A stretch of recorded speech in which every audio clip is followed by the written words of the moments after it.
Hello everyone, welcome back to my channel FRM Unplugged.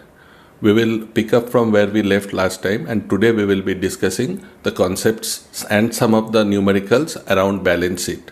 So balance sheet is something which is very fundamental in the field of business, be it normal business or banks, and most of the candidates who are appearing for FRM would be familiar with balance sheet simply because most of them come from the commerce stream, but there are a sizable chunk of students who come from other streams like economics, engineers, and non-commerce backgrounds. So for them this video might be useful. Even for the commerce students we can find this useful because some of the applications of this balance sheet we will see in the chapters of leverage and securitization. So for leverage we can, if our concepts are clear, we can use our concepts to solve the problems rather than going by the formulas.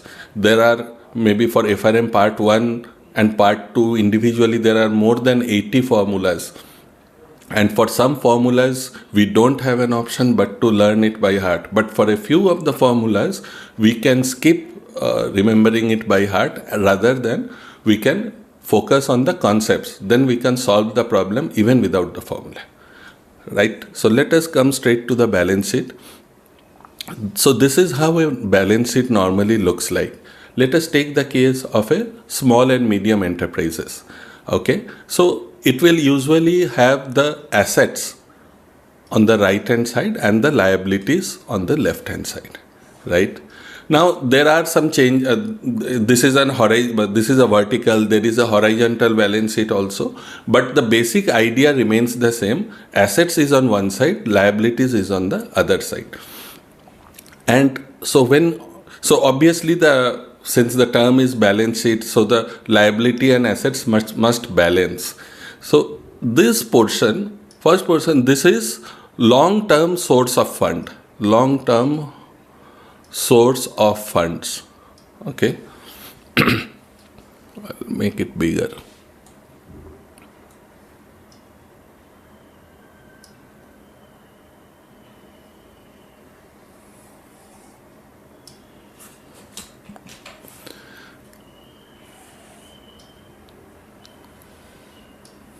So here we have the assets and here is the liabilities. So in liabilities, so let's take, this is the example of an SME, right? Any small and medium enterprises. Now in the liability side, the main liability for a business point of view is the capital. Let's say this is a partnership firm. So the partner's capital will come in here, and then a long-term loan from banks, let us say. This customer may have taken some 5-year or 8-year term loan. So this we call the long-term source of fund, right? This is long-term source of fund, and this side here, it will be basically fixed assets. So this is the long-term usage of funds, okay?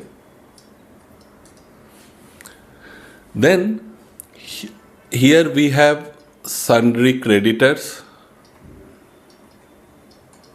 We have short-term loans of the bank, for example cash credit, in case the SME has taken a cash credit, overdraft, like that. And similarly, so this is the short-term source of fund, right? And here we have the short-term usage of fund. So what is the primary short-term usage of fund? Which is, one is stocks and another is book debts, which is debtors, right? And there could be some other short-term use of funds also, like cash and bank balances. That's also a short-term asset you can quickly. So let us not go very deep into the balance sheet, because our idea is to familiarize ourselves, not get into the very financial nitty-gritties. So just understand that this is the basic structure of the balance sheet, and the short-term usage of funds. So short-term assets means this SME can quickly realize cash by selling these assets. But here, since these are kind of fixed assets, it will never be realized in a very short operating cycle. Similarly, this is long-term source of fund, which means there is no pressure to repay back this money to the persons from where it has. See, the SME has, if you look at it from the SME point of view, even the SME has borrowed the funds from the promoters. So that is why we have written capital in the liabilities. And there could be a long-term loans like 10-year loan, 15-year loan, which means there is no pressure on the company to repay back this loan in a short notice. But for the sundry creditors and short-term loans, there is a pressure on the SME to repay it back in a short duration. That is why we call it as short-term source of fund. So this is how the entire balance sheet looks like. Now, once we so this is the balance sheet for SMEs. Now we will see how the balance sheet looks for the banks. Okay. Now we will take a look at how the balance sheet of the bank looks like. So obviously the basic structure will be the same, but we will see there are some basic differences also. Okay.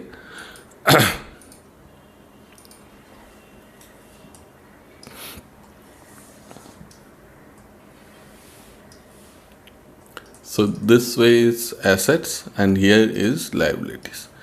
Again, in this portion, we would just think about it. This would be long-term sources of fund, which is the hardcore capital, the core capital of the bank, which is something called set 1. We will come into those terminologies when we do Basel and other things, other regulations. For now, just know this is the long-term source of fund, and the short-term source of medium and short-term source of fund are CDs, checking accounts. Checking means current accounts, savings accounts, all this.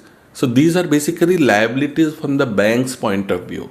These are assets from the depositor's point of view, but these are liabilities because bank, once the customer demands it, bank has to give it back. Why it is a short term? Because you can just issue a check tomorrow and I have to honor your check, right? So I will always take into consideration that this is a kind of a hot money for me. It can move out anytime. But not so with this long-term source of fund, which is set 1, and the other some typical bonds would be there as part of the long-term capital. So this is how it looks like. And the asset size, I think we guessed it by now what would be the assets. So all the kinds of loans will be the assets. There would be short-term loans which are, let's say, 0 to 5 year loans, then 5 to 25 year loans, like that. So this is how the bank's balance sheet looks like. Now, there are two applications here. First, so we have discussed SME's balance sheet, we have discussed bank's balance sheet. Now, one application of the bank's balance sheet is this idea of the balance sheet will help us understand the genesis of the global financial crisis of 2008-9, because what had happened. So now, just keep this in mind. There is something called a capital adequacy ratio, CAR we call it. So every regulator, including RBI, requires this ratio to be maintained by the banks, which essentially means, so a CAR of 9%, for example, means that if you have increased your loan, you have given a 100 rupee loan to a customer, your hardcore, this capital should increase by 9 rupees. This is the interpretation of 9%. Because this 100 rupees of loan, no, you can't fully fund from your checking or savings account. You have just raised a savings account of 100 rupees, basis that you can't give a loan of 100 rupees, right? Because this, see, loan will be for 2 years, 3 years, but a savings account, this person can withdraw tomorrow also. So obviously then that will be a strain on the bank's balance sheet. So this is, and this rule, capital adequacy ratio, in some form it is there in all the jurisdictions. So what used to happen is, now banks like Citibank and all, they had billions of dollars of loans in as assets, and for that there was a large amount of capital tied here, because the banks were forced to keep the accordingly the capital. Now this was kind of threatening the banks, not threatening, this was kind of a limiting factor for the bank's profitability, because capital is a very scarce commodity and you can't go on increasing the loans indefinitely, because you have to then increase and shore up your capital also. Capital. So to get rid of it, what they had thought was they would hive off these loans, whatever loans there, in a different company, which is an SPV, special purpose vehicle. Just, I mean, we will not discuss securitization here. Just understand that this balance sheet will give us an idea of the genesis of this finance. So what they used to do is, banks used to originate a loan, they used to disburse the loan, and they used to quickly remove it from their balance sheet. And effectively, they were retaining some of the credit risk, but eventually some of the credit risks they were transferring to the SPVs. And when that, and this was a very nice and juicy way of shoring up profits, because then once you have removed those assets, then you no longer require those humongous amount of capital, and those capital would be better used to raise more loans. So same capital was there to support the earlier assets. Now the assets have moved on to an SPV, so there is a room for new assets, right, without putting additional capital.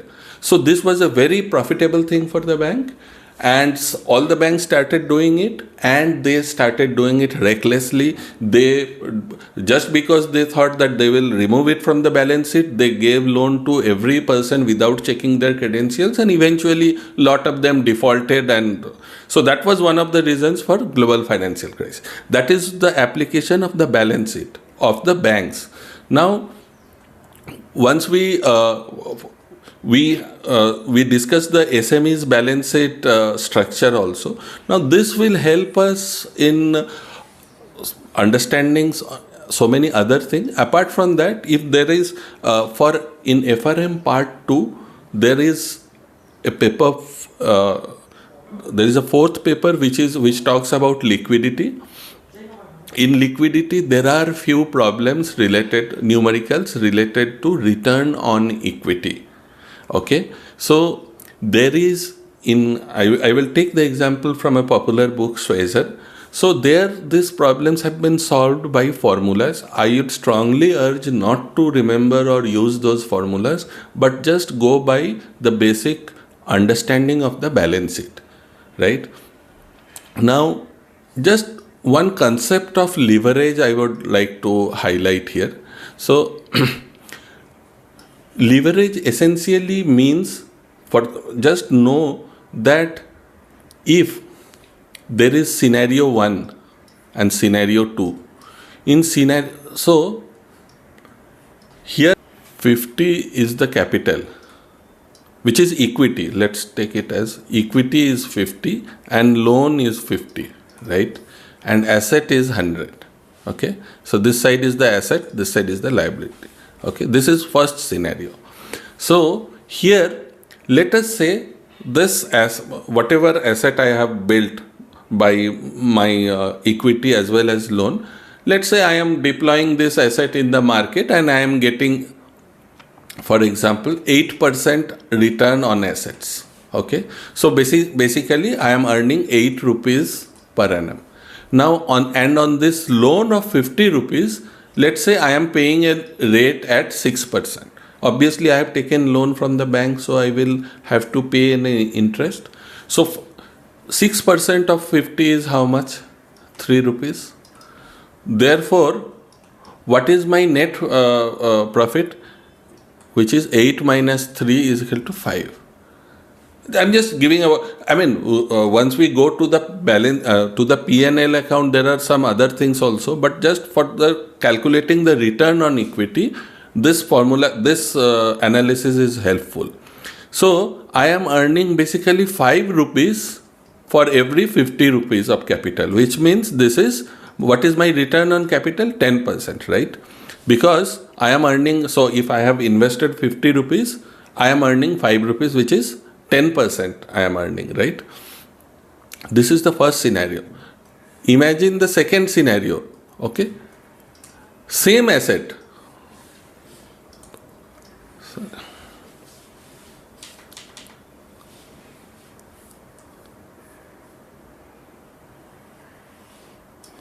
Same asset I am having as 100, but let's say equity I am keeping as 30 and loan I am keeping as 70. Okay. Again the same logic, 8 rupees is my earning on the asset, and sorry, let's for the sake of calculation, ease of calculation, let's keep it as 75 and 25. So 6% of 75 is how much? 4.5, right? So my net earning is how much? 3.5. But my net equity is how much? 25, right? Into 100. So it is 14. 14% is my return on equity.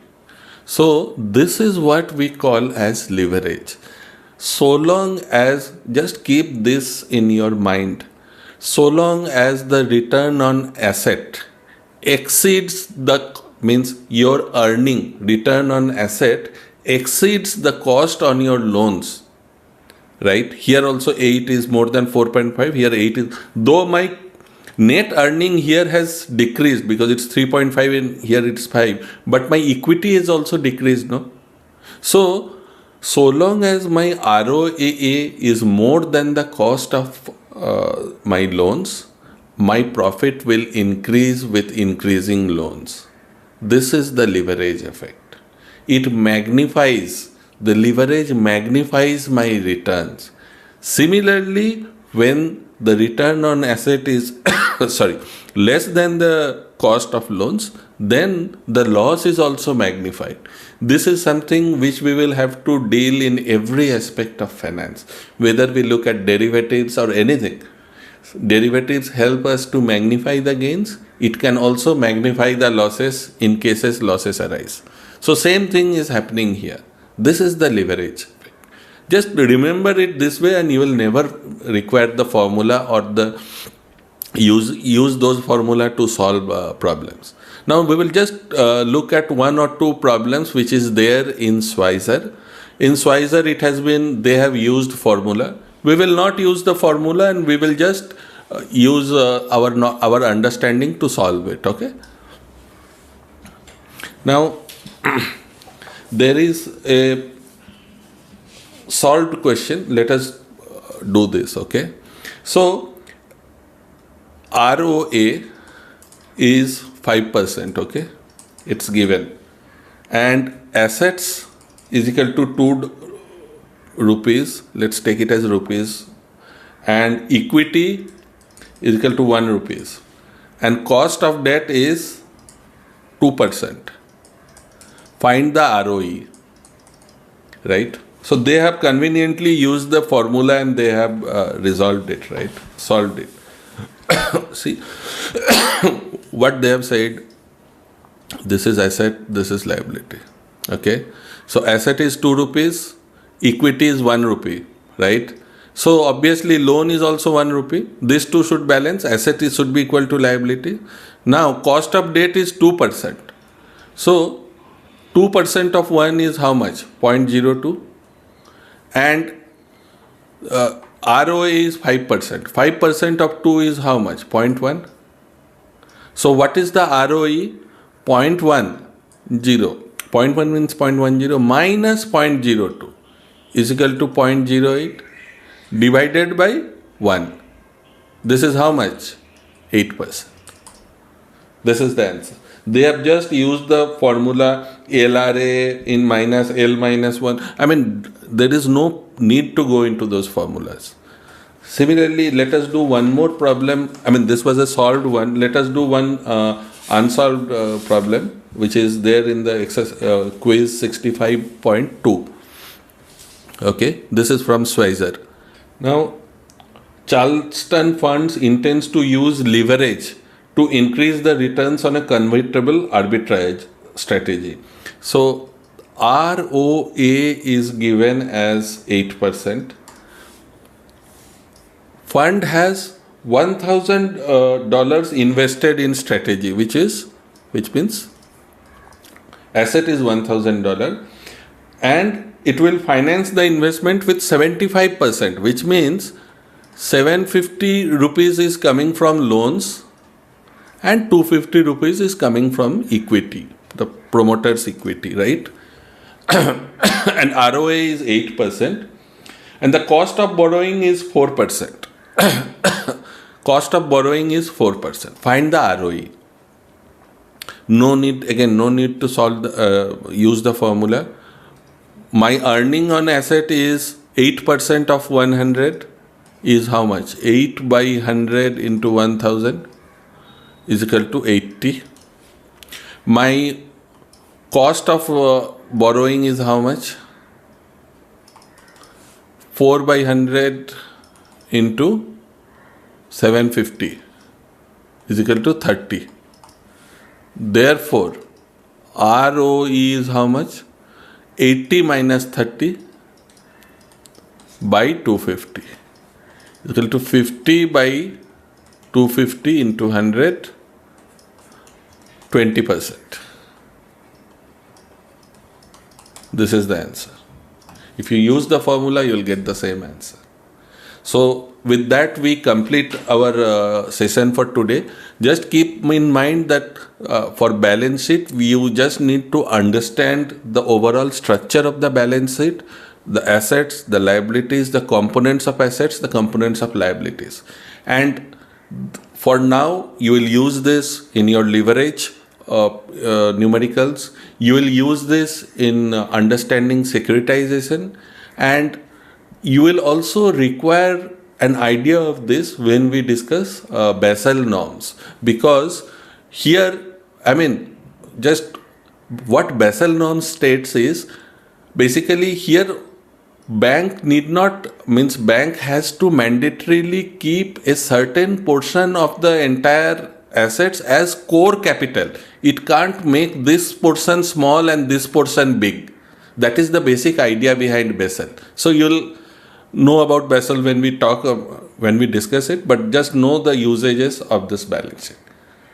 So with this we come to the end of our session. Just to recap, balance sheet, we are expected to understand the structure of the balance sheet, high level components of the balance sheet.